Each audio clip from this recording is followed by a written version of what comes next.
ایسا مسئلہ نیچے پھر آنے جا رہا ہے۔ اچھا، مندرجہ ذیل میں سے کون سا میدان سندھ کی خاصیت نہیں ہے؟ سندھ میں جناب فال سیلابی میدان ہے، بالکل پرانے سیلابی میدان بھی ہے، اور چشتی چھتیں بھی ہیں۔ یہ چشتی چھتیں وہ علاقے ہوتے ہیں اونچائی کے جہاں پر جو ہے وہ کافی اچھی آبادی ہیں اور سرسبز زمینیں ہیں کھیتی باڑی کی، ان کو چشتی چھتیں کہتے ہیں۔ تو جو چیز یہاں پر نہیں ہے وہ بھی گھنے جنگلات ہیں۔ کامن سینس ہے پاکستان میں گھنے جنگلات ہیں ہی بہت تھوڑے، نہ ہونے کے برابر ہیں۔ ایک چھانگا مانگا ہے، وہ بھی بعد میں ہیومن میڈ ہے، وہ بنایا گیا تھا، خود اگایا گیا اس کو۔ کوٹسا ایک قسم ہے جو سندھ کے نچلے میدانوں میں پائی جاتی ہے۔ روڈی کوٹسا بھی پایا جاتا ہے اور گنجو ٹکر بھی پایا جاتا ہے، تو جواب ہے دونوں۔ پھر مسئلہ بن گیا، سرائے چولستان میں کون سا معدنی ذخیرہ پایا جاتا ہے؟ ذرا پیج 67 پہ جناب چلتے ہیں، جناب یا جنابات دونوں میں یہاں پر بیٹھے ہیں طلباء طالبات، تو پیج نمبر 67 پہ چلتے ہیں۔ چولستان کا سرا ایک خاص قسم کے کوئلے جس کو الگنائٹ کہتے ہیں وہ بھی ہے، جپسم بھی ہے، اور سلیکا ریت سے مالا مال ہے۔ ایم سی کیو کیا ہے؟ الگنائٹ بھی پایا جاتا ہے، جپسم بھی پایا جاتا ہے، تو سلیکا ریت بھی پائی جاتی ہے۔ لو جی، پھر مسئلہ بن گیا۔ اب پھر یا تو سٹیٹمنٹ غلط ہے یا پھر اس کے آپشن غلط ہیں۔ اگر تو سٹیٹمنٹ کو ٹھیک کرنا ہے تو پھر یہ ایسا سوال ہو سکتا تھا کہ سرائے چولستان میں ان میں سے کون سا معدنی ذخیرہ نہیں پایا جاتا؟ وہ ماربل تھا۔ یا پھر اگر سٹیٹمنٹ کو ٹھیک مانا جائے تو یہاں پر دال آپشن میں ماربل کی جگہ تمام آپ لکھا ہوا آنا چاہیے تھا، آل، تو پھر ہم اس کو ٹیک کریں۔ تو اس لیے اس کا بھی ہم انتظار کریں گے نئی کتاب کے اگلے ایڈیشن میں۔ ٹینشن نہ لیں، جب نئی بک آتی ہے ہمیں پتہ ہوگا، انشاءاللہ معلوم کریں گے۔ تو پھر اگر اس میں درست ہو چکا ہے یہ، تو پھر اس کو میں آپ کو یہاں پر کمنٹس کی شکل میں اس کو واضح کر دوں گا۔ لازمی یا تو یہ اس کے آپشن چینج کیے جائیں گے یا پھر اس کا جو ہے سٹیٹمنٹ ہے وہ چینج کی جائے گی۔ تو اگر تو سٹیٹمنٹ ہے کہ کون سا معدنی ذخیرہ نہیں پایا جاتا، پھر آپ نے ماربل پہ ٹک کرنا ہے، ہاں جی، یا پھر یہاں پر تمام آ جائے گا تو پھر تمام آپشن ٹک کرنا ہوگا۔ پہلا شارٹ کوسچن ہے، پٹوار سطح مرتفع کی جغرافیائی خاصیت کی وضاحت کریں، پیج نمبر 63۔ پٹوار سطح مرتفع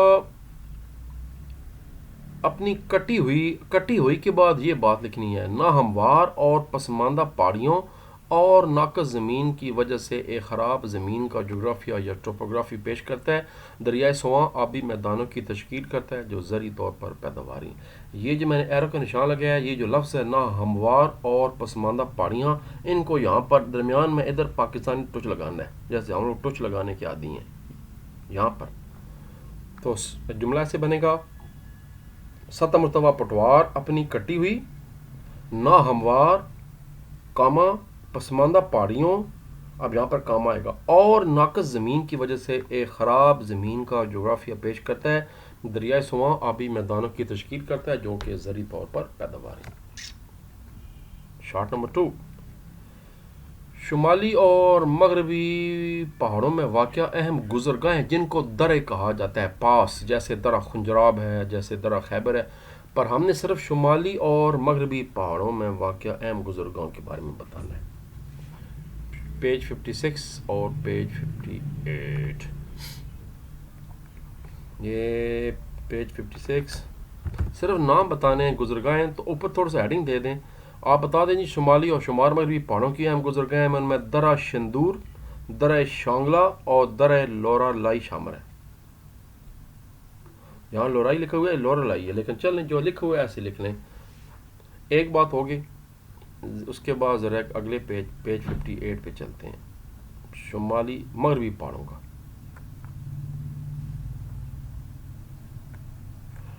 یہاں ویسے نہیں لکھا ہوا، شمالی پہاڑیں جو ہمارے کراکرم ہے وہاں کا جو ایک مشہور درہ ہے وہ درہ خنجراب ہے، تو ایک لائن اپنے پاس اضافہ کر لیں۔ یہاں پر پہلے لکھ لیں کہ ہمارے شمالی پہاڑوں کے میں سے اہم ترین پہاڑ کراکرم میں ایک درہ خنجراب ہے جو پاکستان کو چین کے ساتھ ملاتا ہے۔ اس کے بعد شمال مغربی پہاڑوں کی بات کی جائے تو کو ہندو کش کے پہاڑوں کے اندر 3 مشہور درے ہیں، درہ شندور ہے، شانگلہ ہے اور درہ لورا ہے۔ اس کے بعد ذرا بات کرتے ہیں جہاں مغربی پہاڑوں کی، مغربی پہاڑوں کے دروں کے نیچے نام بتا دینے ہیں۔ یہ جناب آ گیا مغربی پہاڑ کے جو مشہور درے ہیں وہ ہے جی یہ درہ کرم آ گیا، اور ٹوچی پاس یعنی درہ ٹوچی آ گیا، جو کہ وزیرستان کی پہاڑیوں کے قریب ہے، اور بولان پاس آ گیا، کوئٹہ کوہ سلیمان آ گیا. بس 3 یہ درے ہو گئے. تو 3 یہ درے ہو گئے. ایک اوپر میں نے بتایا اپنے پاس سے درہ خنجراب لکھ دیں، پاکستان چین کے درمیان کراکرم کا پہاڑی سلسلہ. اور ایک جناب 3 جو ہیں وہ یہ ہو گئے مغربی پہاڑی سلسلے. کوہ سفید میں درہ کرم ہے، وزیرستان کی پہاڑیوں میں ٹوچی پاس ہے، درہ ٹوچی، اور کوہ سلیمان کی پہاڑیوں میں بولان پاس. اگلا شارٹ کوسچن، کوہ نمک کے مقام اور جغرافی. کوہ نمک بیسیکلی سطح مرتفع پٹوار کا آخری علاقہ ہے مغرب کی طرف. اس کے بعد بالکل پاکستان کے اینڈ تک ساحل تک درمیان میں کوئی بڑا پہاڑ، کوئی رکاوٹ نہیں ہے. اس کے آپ نے کئی دفعہ موٹر وے کا سفر کیا ہوگا، سالٹ رینج سے گزرے ہوں گے، خطرناک پہاڑیاں، یہی سالٹ رینج کا پوچھا جا رہا ہے. اس کے بعد آپ دیکھا ہوگا کہ اینڈ تک میدان ہی میدان ہے پاکستان کے. تو کوہ نمک کا جغرافیہ پیج نمبر 64. اصل میں یہ 2 متوازی پہاڑ ہیں. پیج 64 یہ ہے جی کوہ نمک. Short question number 3، salt range. میں پورا اب اس کو مینشن کرتا ہوں. سالٹ رینج ہے وہ اسلام آباد سے 160 کلومیٹر کے فاصلے پر ہے. کوہ نمک متوازی پہاڑیاں ہیں جن کی اوسط اونچائی 750 سے 900 میٹر ہے. کلاکار وارہ آپ نے بالکل دیکھا ہوگا، تقریباً 700 میٹر پہ واقع ہیں. مگر جو سب سے اونچا مقام ہے وہ بھی آگے شاید لکھا ہو، وہ سون سکیسر ہے.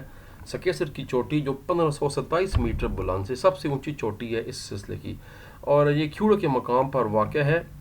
یہ علاقہ معدنی ذخائر جیسے جپسم، چٹانی نمک اور چونے کے پتھر سے مالا مال ہے. اور اس کے بعد بتا دیں یہاں کی مشہور کلاکار جھیل ہے، اور بھی جھیل ہیں، کھبی کی جھیل ہے، بہت بڑی جھیل ہے وہ. اس کے بعد اور بھی کئی ہیں. ابھی تو اگر کلاکار پہ جا کے اوپر چڑھے ہیں دربار کی طرف تو وہاں آپ کو کئی جھیلوں کا سائن بورڈ نظر آئے گا. اور سب سے جو بلند چوٹی ہے وہ سکیسر ہے، کوہ نمک کی سب سے اونچی چوٹی ہے. یہ بات بس جو میں نے ہائی لائٹ کر دی ہے وہ کر دیں. ایم سی کیو آ سکتا ہے کہ کوہ نمک کے کون کون سے ضلع ہیں. تو چکوال ہے، جہلم ہے اور میاں والے.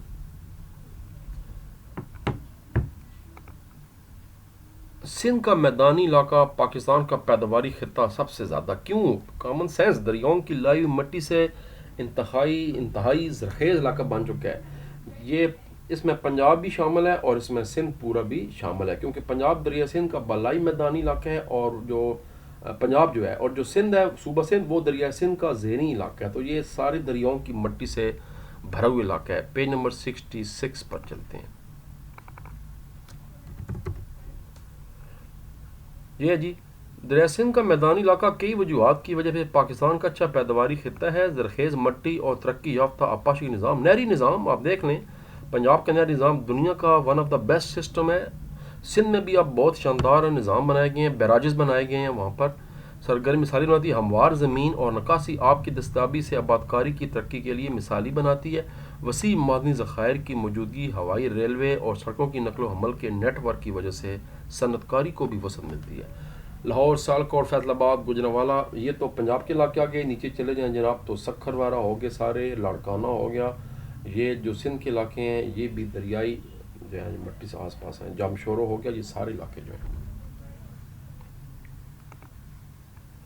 دریا سندھ کے مشرقی اور مغربی معاون دریا کون کون سے ہیں؟ Page number 64. Short question number 5. یہ ایک دیا ہوا ہے ایک ٹیبل سا، وہ آپ نے یاد کر لینا ہے. دریائے سندھ کی دریائے سندھ کے مشرقی دریا جو ہیں وہ ہیں، سندھ کے مشرقی معاون دریا جہلم ہے، چنہاب ہے، راوی ہے، ستلج ہے اور بیاس ہے، جو کہ موجودہ جو ہماری سرحد ہے پاکستان کی وہاں آنے سے تھوڑا سا پہلے دریا ستلج میں شامل ہو جاتا ہے. مغربی معاون دریا میں دریائے شوک ہے، دریائے گلگت ہے، دریائے کابل ہے جو چارسدہ پشاور کے پاس گزرتا ہے، افغانستان سے آتا ہے کو ہندو کش سے، دریائے کرم ہے اور دریائے گومل. تو 10 دریا پاکستان کے مشہور. 5 مشرقی دریا کہلاتے ہیں، یہ پنجاب سارے کے سارے پنجاب میں ہیں، اور جو مغربی دریا ہیں یہ بلوچستان اور کے پی کے میں. سندھ کے اندر ہکی مین دریا ہے جو دریائے سندھ کہلاتا ہے. یہ سوال کا جواب ایگزیکٹلی کتاب کے اندر نہیں ہے، یہ میں نے یہیں پر نیچے لکھ دیا ہے. اندرون ملک نکاسی آب سے کیا مراد ہے؟ یاد رکھیں نکاسی آب کا مطلب ہے پانی کی نکاسی، مگر اندرون ملک نکاسی کی مطلب یہ ہے کہ پانی اس طرح جگہ جگہ کھڑا ہو جاتا ہے کہ وہ کسی دریا یا نالے کی شکل میں بہہ نہیں پاتا، تو وہیں پر وہ پھر مختلف زراعت کے لیے اور کئی اور کاموں کے لیے، پینے کے پانی کے لیے وہ استعمال کی جا سکتا ہے. جیسے ہماری گاؤں میں بند بنی ہوتی ہیں اس طرح کا ریس کے نظام ہے تو یہ وہ چکر ہے جھیلیں بن جاتی ہیں ان کی بات کی جا رہی ہے. تو اس کا جواب یہاں سے شروع کریں گے. پاکستان کے تناظر میں اندرونی نکاس آب یعنی ان لینڈ ڈرینیج سے مراد ہے وہ علاقے جہاں پانی سمندر یا کسی بڑے دریا میں بہنے کے بجائے زمین کے اندر یا چھوٹی جھیلوں تالابوں یا نمکیات میں جمع ہو جاتا ہے. یہ تو تھی ڈیفینیشن. کیا مراد ہے؟ اب لکھے ہوئے مثالیں دیں. پیج نمبر 60 پہ اس کی مثالیں ہیں. یہ نہیں جی یہ بلوچستان میں اندرون زمین نکاسی آب ہے. تاسوں میں جمع شدہ بارش کا پانی دریاؤں اور ندیوں میں گرتا ہے جو یا تو زمین میں جذب ہو جاتا ہے یا عارضی جھیلیں بناتا ہے جنہیں ہامون کہتے ہیں اور ان میں نمک کی مقدار زیادہ ہوتی ہے. یہ بات بتانی تھی آپ نے. یہاں سے اگر بلوچستان میں اندرونی نکاسی جو میں نے ہائی لائٹ کی وہ بتا نیچے جو ہائی لائٹ کی ہوا ہے یہ اور چیز ہے یہ نہیں کر دینی. یہ ایک علیحدہ سوال کا حصہ ہے. تبھی میں نے یہاں پر باقاعدہ بلو کلر میں اس کو کلوز کیے ہوئے. تو یہ اس کا جواب تھا. تو یہ تھے جی ہمارے شارٹ کوسچن. اور اچھا 2 شارٹ کوسچن اور ہیں. بلوچستان میں ماہی گیری پر نوٹ لکھیں پیج 61 اور بلوچستان میں مویشی پالنا یعنی غلہ بانی پر نوٹ لکھیں پیج 61 اور 62 لیں جی.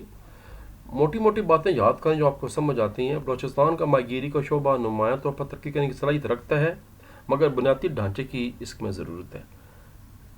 ٹیونا فش آپ کو پتہ ہے دنیا کی مشہور مچھلی ہے. بلوچستان کے ساحل پہ پائی جاتی ہے.